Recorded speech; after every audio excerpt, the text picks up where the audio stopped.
예, 오늘은 요한계시록 14장 강의 시간입니다. 13장까지 여러 가지 일들을 살펴보았습니다. 간략하게 복습을 한다면 11장에서 일곱째 나팔이 불리는 대목을 우리가 같이 공부했었습니다. 일곱째 나팔이 불리면 일곱 대접의 재앙이 쏟아져야 되는데 12장부터 14장 사이에는 그 대접에 관한 내용이 안 나오고 일곱 나팔이 불린 이후에 일곱 대접 재앙이 쏟아지는 그 사이에 교회 시대와 7년 환란 시대에 대한 내용이 강론으로 자세하게 기록되어 있는 것을 우리는 확인할 수가 있습니다. 그거의 일환으로 14장은 예수님이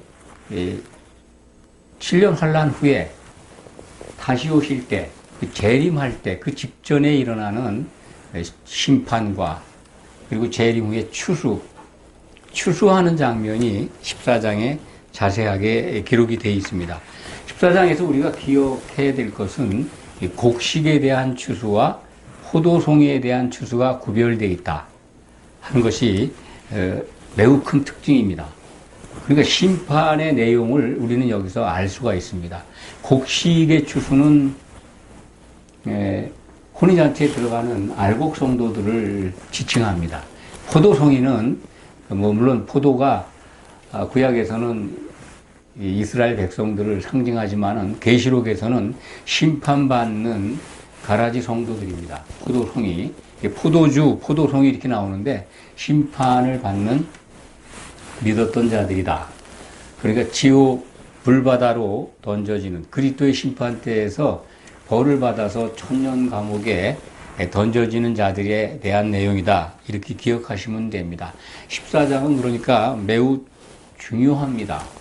그리고 여러 천사들이 등장합니다. 특징 가운데 하나인데 천사의 수를 세어보면 일곱, 여덟 천사가 등장하는 걸 우리가 확인할 수가 있습니다. 여러 나팔을 부는 천사들이 아니고 이들은 예수님께로부터 보낸 예수님이 행하는 일을 행하는 천사도 있고 또 다른 천사가 일을 하도록 그것을 지시하는 천사가 있고 그렇습니다.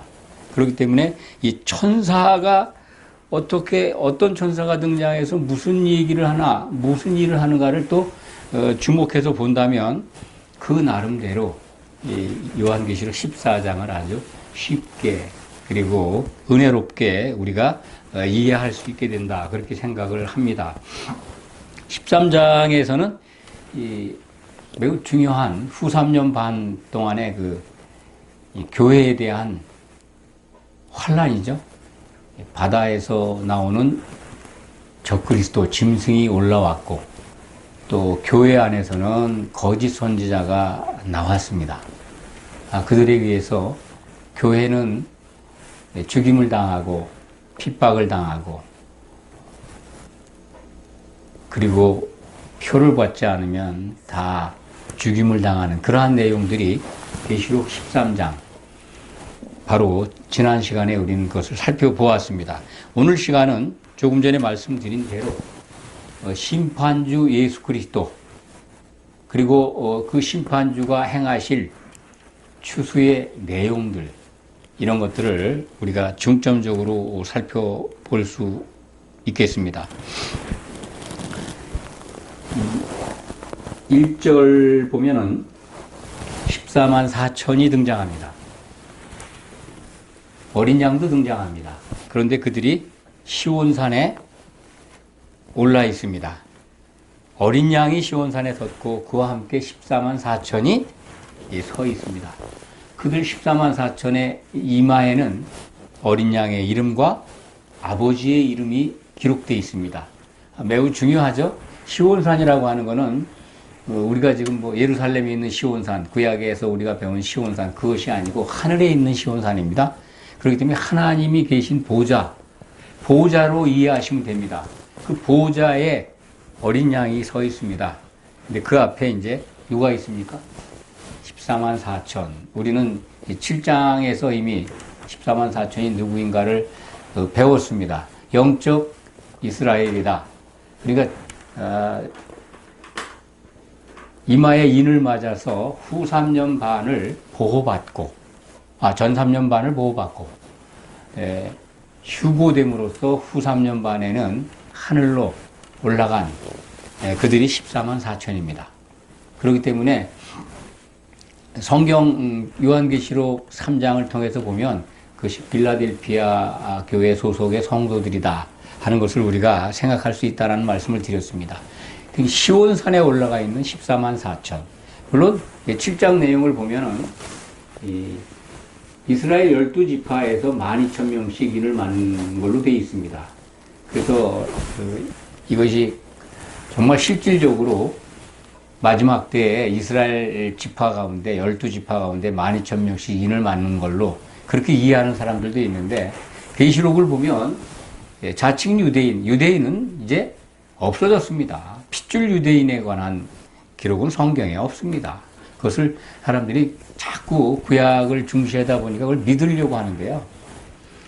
특히 7장에서 말씀을 드렸습니다만,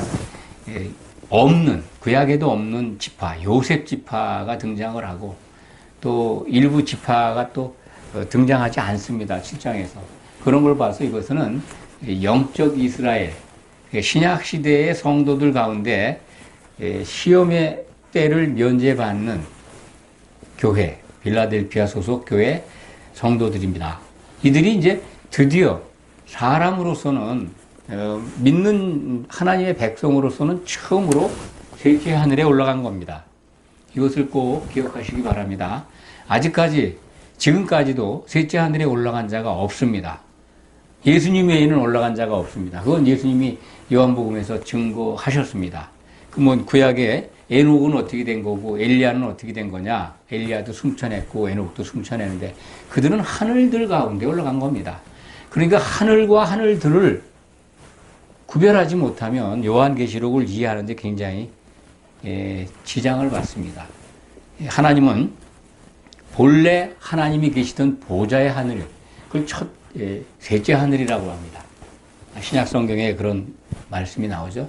그리고 창조하신 하늘, 창세기 1장 1절에 하늘들과 땅을 창조하셨습니다. 하나님이 복수, 쌍수입니다. 하늘들, 보이는 하늘과 보이지 않는 하늘이 지금 공존하고 있습니다.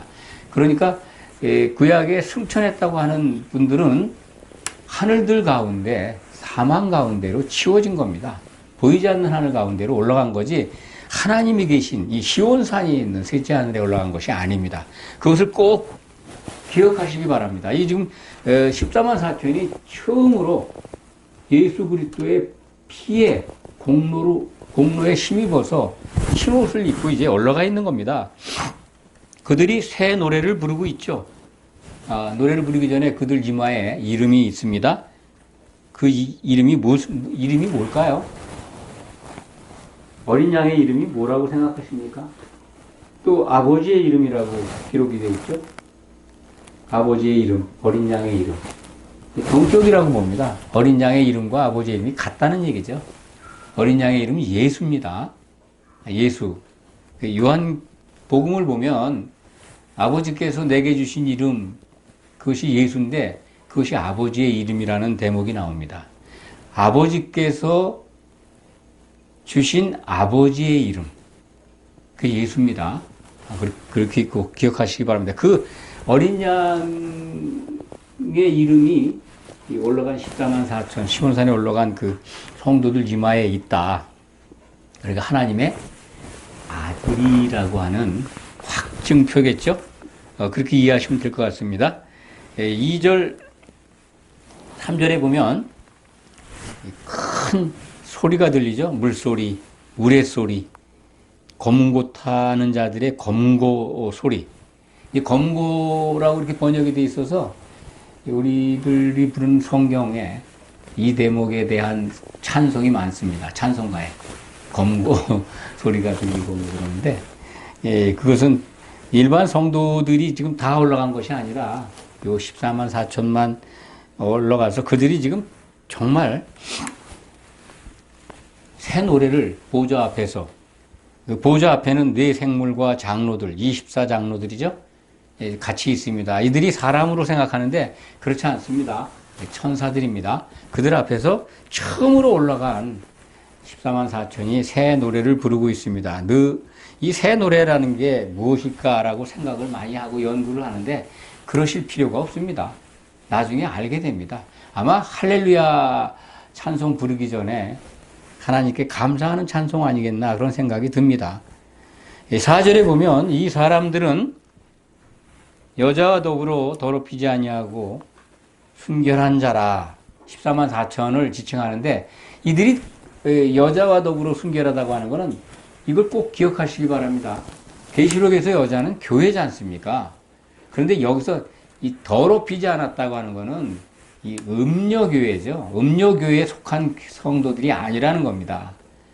타락한 교회가 아니라 타락하지 않은 흠이 없는 교회, 그들이 보호를 받고 있다가 후 3년 반 시작되면서 휴거돼서 셋째 하늘에 올라간 장면입니다. 매우 중요합니다.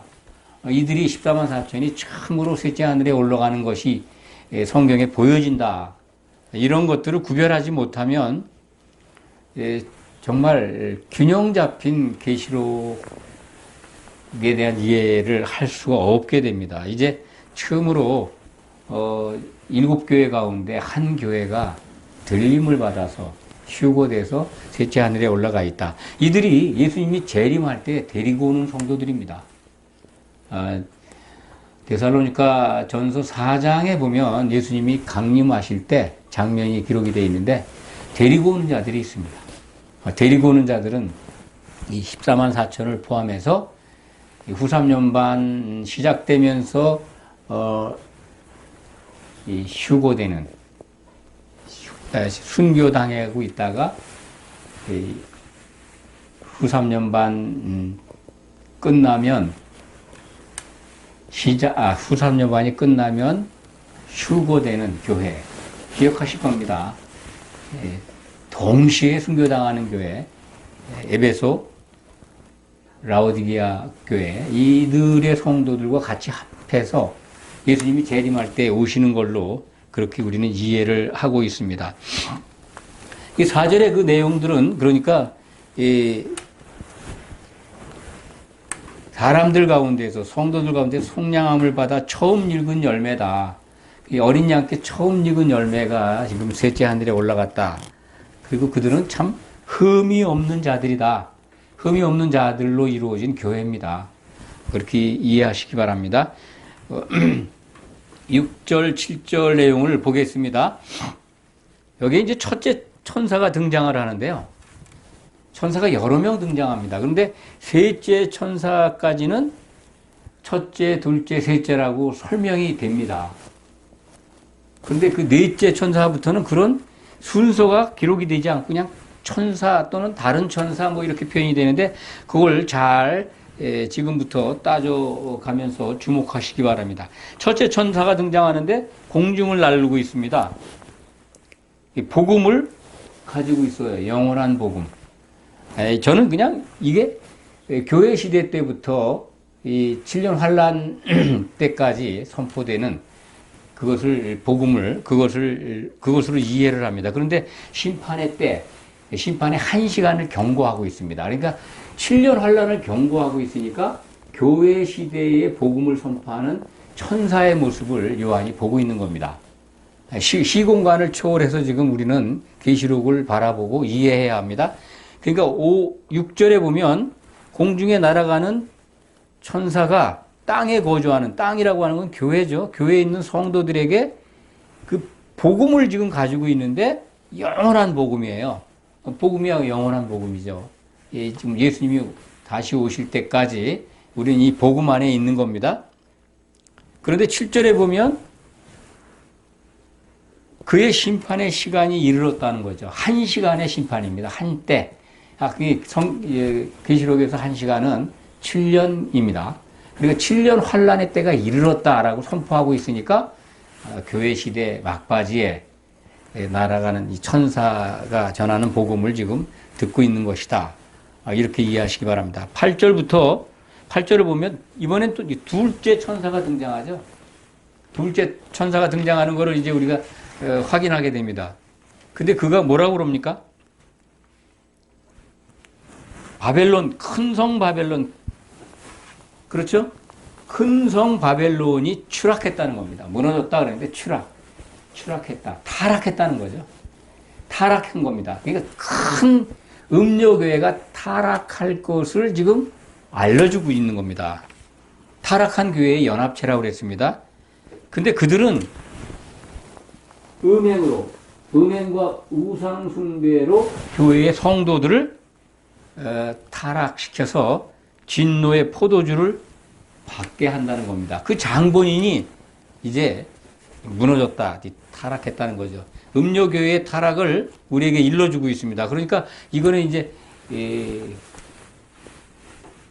후 3년 반 때 짐승의 등을 타고 음료교회가 온갖 호화와 사치를 누리고 권세를 누립니다. 하는 것을 우리가 이제 16절, 17절, 18절에 가면은 큰 음료교회의 타락상을 자세하게 보게 됩니다. 그것을 지금 미리 심판 때가 이르면 그들이 이제 벌을 받는다는 걸 아마 예고해 주는 정도, 그렇게 이해하시면 됩니다. 왜냐하면 14절 끝에 가서 이 진노의 포도주 틀이 밟힙니다.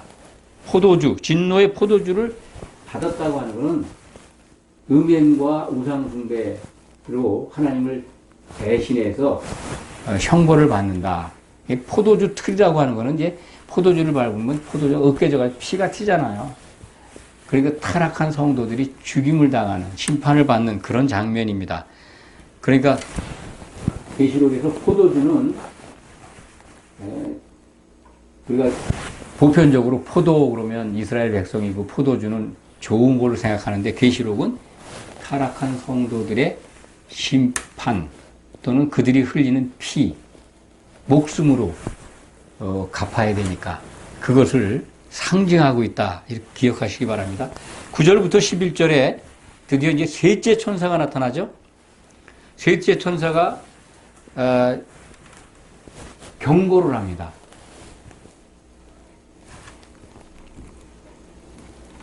짐승과 우상에게 경배하는 자, 그 이름에 그의 이름, 그러니까 짐승이죠. 짐승의 이름표를 받고 우상에게 경배하는 자는 쉼을 얻지 못한다. 근데 여기서 이제 중요한 게 이 고난의 연기가 세세토록 올라간다는 거예요. 고난의 연기가 세세토록 올라간다는 거는 이 세세의 형벌을 받는 거는 불못 형벌입니다. 그런데 지옥에 던져진다 그러면 한 시대의 형벌이거든요. 그러면 11절에 보면 그 고난의 연기가 세세토록 올라가는 것, 10절에서 나오는 그 불과 유황으로 고난을 받는 자들인데, 타락한 자들, 진노의 포도주를 받은 자들인데, 세세토록 고난의 연기가 올라간다는 걸 보면 불못에 들어간다는 말씀인가? 제가 얼핏 보기에는 이게 지옥의 한 그리스도의 심판대에서 탈락한 자들이 던져지는 한 시대의 감옥인 것 같은데 세세라는 표현을 쓴 걸로 봐서 저는 이것이 신보자 심판대에서 생명책에 이름이 없어서 불못에 던져지는 것까지 포함시켜서 보여주는 것 아닌가 이렇게 이해를 합니다. 그러니까 세세토록 고난의 연기가 올라간다. 그들이 누구냐? 짐승과 그 우상에게 경배하고 이마나 손에 그 표를 받으면 진노의 포도주를 마시게 되는데 그들은 불못에 던져진다. 라고 하는 것을 우리는 오늘 말씀을 통해서 찾을 수 있다. 이렇게 말씀을 드립니다. 그래서 12절에는 성도들의 인내를 주문하고 있습니다. 후 3년 반 시간 그때가 이르러도 성도들은 그러니까 절대로 죽임을 당하는 한이 있더라도 짐승의 표를 받아서는 안 된다. 짐승에게 경배하고 그 표를 받아서는 안 된다고 하는 것을 아주 강조해서 지금 이 천사를 통해서 우리에게 주목하도록 일러주고 있습니다. 그러니까 짐승의 표를 받는 것이 얼마나 하나님께는 이 죄악인가, 형벌을 피할 수가 없다 하는 것을 강조하시는 것이다. 그렇게 오늘 말씀을 받아주시기 바랍니다. 13절에 보면은 지금 이후로 주 안에서 죽는 자든 복이 있다. 이 복이 이제 최고의 복이죠. 마카리오스 복. 지금부터 주 안에서 죽는 자들. 주 안에서 죽는다는 게 중요한 겁니다. 지금도 이게 유효한 겁니다. 우리들에게. 뭐 물론 그 당시 지금 요한이 이 기록을 한 AD 97년경 뭐 이것을 지칭할 수도 있고 7년 환란 때를 지칭할 수도 있습니다만 이 시대, 교회 시대를 사는 우리도 주 안에서 죽는다면 복이 있습니다. 그리스도 안에서 죽는다고 하는 건 성령 안에서 기름을 준비한 채 죽는 겁니다. 마태복음 25장에 기록되어 있는 기름을 준비한 5 처녀가 혼인잔치에 들어가는 것 기억하시기 바랍니다. 그런 상태로 신랑이 더디 와서 졸잖아요. 잠들었잖아요. 무덤에 있다는 얘기입니다. 무덤에 있는데 기름을 준비한 채 자고 있는 겁니다. 그러니까 우리도 우리의 신앙이 지금도 이 기름을 준비한 채 올바로 가고 있다면 걱정하지 마시기 바랍니다. 최고의 복, 마카리오스 복이 기다리고 있습니다. 14절에 보면 이제 구름 위에 앉은 인자 같은 이가 등장을 합니다. 실질적으로 예수님의 모습을 하고 있는 것 같습니다. 근데 저는 이것을 천사라고 봅니다. 왜 그러냐면 지금 계속 천사가 막 등장을 하는데 요한에게는 천사로 보이는 거예요. 그리고 구름 위에 앉으신 분은 인자 같은 분이니까 그렇게 쓴 거예요. 보이는 대로. 저는 이거 천사가 예수님의 모습을 하고 있는 것으로 저는 해석을 합니다. 왜 그러냐면 17절에 다른 천사가 등장을 해요. 17절을 미리 보시면 성전에서 나와요. 이 천사가. 근데 그 사람도 그 천사도 낫을 들고 있어요. 예리한. 근데 14절에 금면류관을 쓴 인자 같은 이도 낫을 들고 있어요. 수확하는 자입니다. 예리한 낫. 그러니까 곡식을 수확하는 심판주는요, 예수님 뿐입니다. 그러니까 예수님의 형상을 한 천사다. 다시 말씀드립니다. 14절에 등장한 인자 같은 이도 성전에서 나온 다른 천사일 것이다. 그렇게 이해합니다. 그러니까 17절에 나오는 천사와 같은 일을 하는 거죠. 같은 일을 하는 천사입니다. 근데 17절에 나오는 성전에서 나오는 예리한 낫을 가진 그 천사는 포도송이를 수확하는 천사입니다. 제가 모두의 말씀을 드렸죠. 곡식과 포도송이 수확이 다르다고. 이게 지금 14절에 등장해 있는 그 면류관을 쓰고 손에 예리한 낫을 가진 그분은 곡식을 수확합니다. 15절에 보면 다른 천사가 등장하죠. 다른 천사가 등장합니다. 실질적으로 네 번째 천사죠. 요한이 기록한 천사 이름을 가진 천사 중에 넷째 천사입니다. 넷째죠. 천사가 인자 같은 이에게 낫을 휘둘러서 곡식을 수확하라고 그래요. 곡식. 알곡을 수확하라는 겁니다. 요건 이제 마태복음 우리가, 마태복음 4장인가요? 기억을 합니다. 거기에 이제 마태복음 3장입니다. 3장 12절에 보면은 예수님을 설명하는 세례 요한의 그 말이 기록이 되어 있는데 그분은 손에 키를 들고 자기 타작마당을 정하게 해서 알곡은 모아 곡간에 들이고 쭉정이는 꺼지지 않는 불에 태우신다. 라고 이렇게 설명을 합니다. 그러니까 이 세례 요한이 설명한 내 뒤에 오시는 인자, 내 뒤에 오시는 능력이 있으신 분, 그분은 수확 때 알곡은 곡간에 드린다. 그러니까 혼인잔치에 들어가는 곡식입니다. 오늘 요한계시록 14장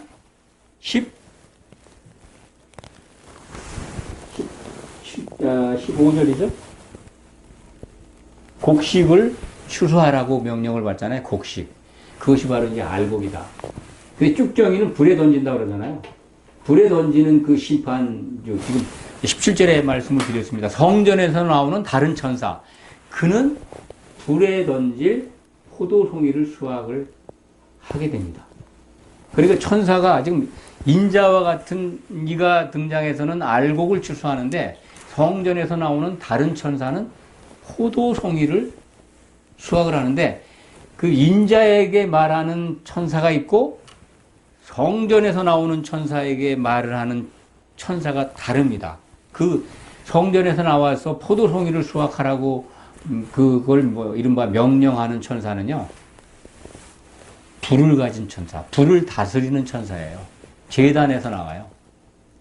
낫을 들은 천사는 성전에서 나온다고 되어 있는데 불을 다스리는 천사는 제단에서 나온다는 게 이제 18절에 가면은 우리가 그걸 확인하게 됩니다. 자, 여기 구별이 됐죠? 알곡을 추수하는 천사와 포도송이를 추수하는 천사가 다르다. 그걸 명령하는 천사도 또 각각 다르다. 이거 기억하시면 아주 매우 흥미롭습니다. 그래서 알곡은 그리스도의 심판대에서 추수돼서 혼인잔치에 들어가고 쭉정이는 포도송이죠. 포도출에 밟혀가지고 이 피가 튀는 게 1600 스타디온이라고 되어 있나요? 예, 1600 스타디온 20절에 기록이 되어 있습니다만 그게 피가 튀는 거리죠. 한 300km 될까요? 그 정도 되는 겁니다. 그러니까 이 쭉정이 태우는 불, 그것과 연상하시면 됩니다. 이 불을 다스리는 천사가 나왔다는 거, 그걸 꼭 기억하시기 바랍니다.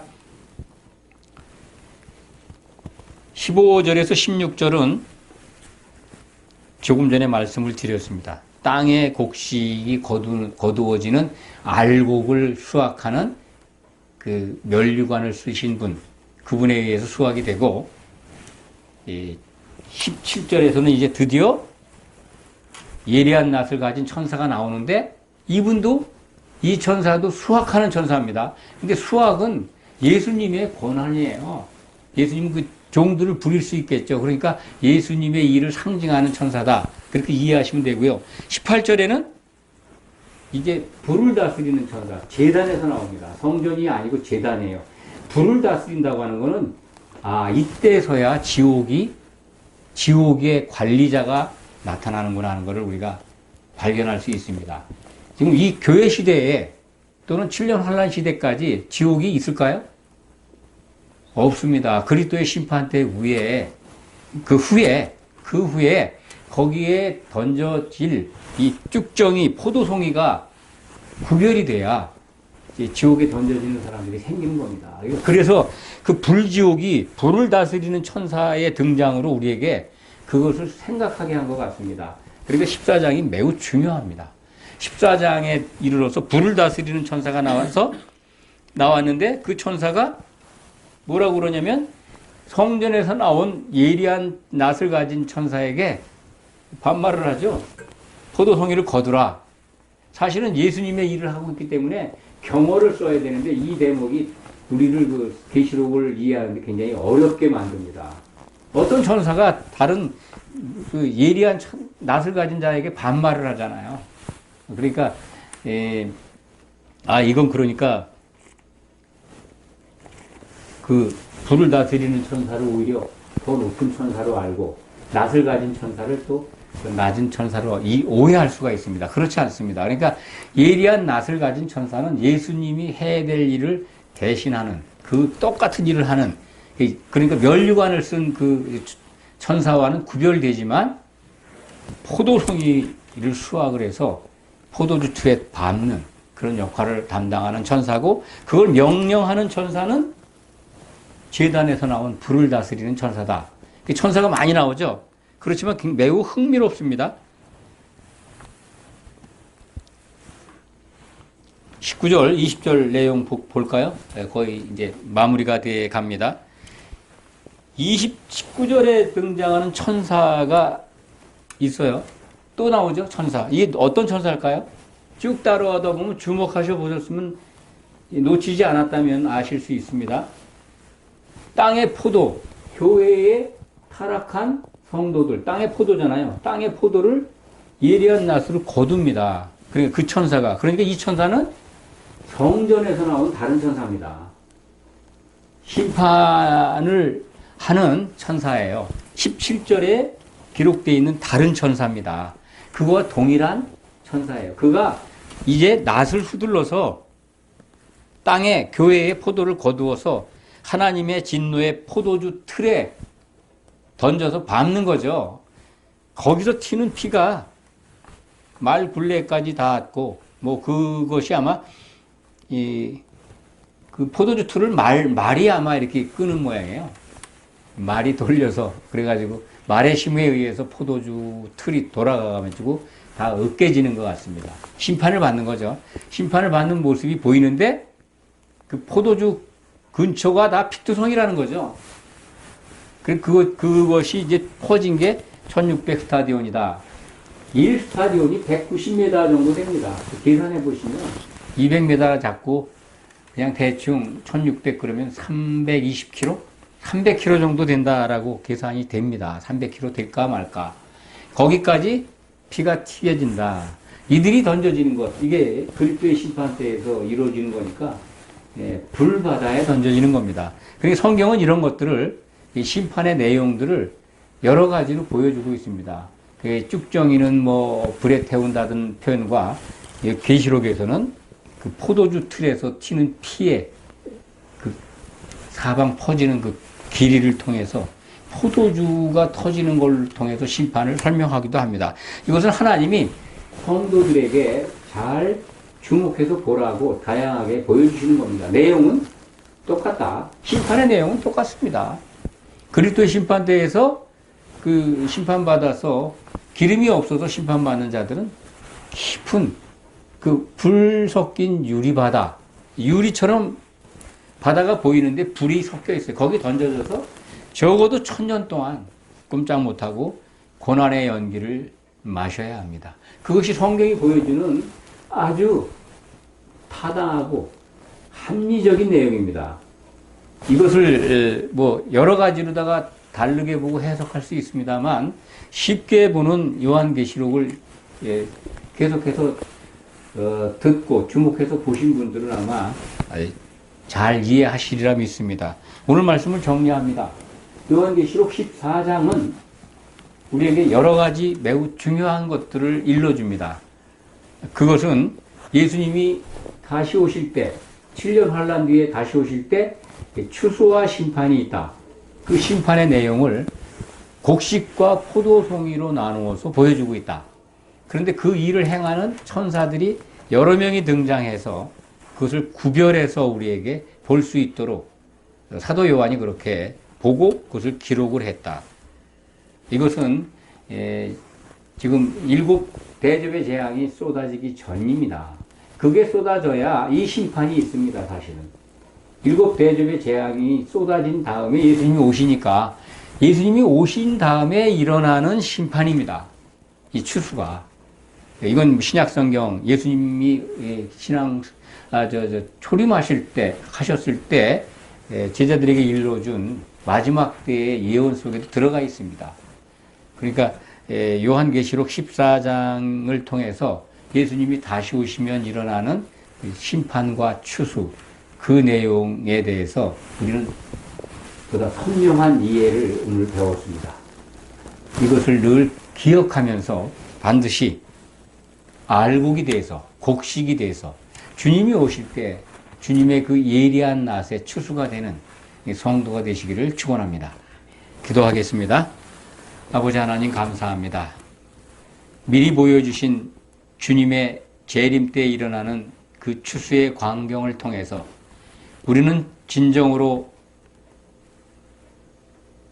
주님께 추수받는 곡식이 되어서 창고에 들여지고 혼인잔치에 참여해야 된다라는 믿음을 갖게 되었습니다. 참으로 그것이 우리 신앙의 목표인 것을 알게 되었습니다. 아버지 하나님, 이 믿음을 지켜가면서 하나님이 주신 마지막 예언서를 주목하면서 승리할 수 있도록 우리를 지켜주시고 인도하여 주시옵소서. 예수 그리스도의 이름으로 간절히 기도하옵나이다. 아멘.